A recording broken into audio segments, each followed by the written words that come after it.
yeah.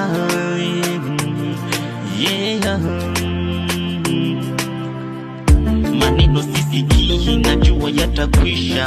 Wanadamu nao wanasema wamepewa kinywa ili watamke, najua yatapita hata wakisema na wenyona midomo siwasikilizi sana.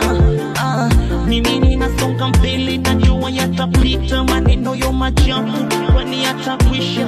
Wewe ndiyo nuru, tena ndiyo nguzo, najua utabariki tena utampresi, utaniinua kwa viwango vya kimataifa, maana wewe ndiyo Mungu wangu, tena wewe ndiyo tegemeo. Ulisema ikiwa na imani hakika tunaweza fanya jambo lolote. Kwa hiyo wewe Yesu nakuaminia Baba, na amini ipo siku utambless Baba, hata kama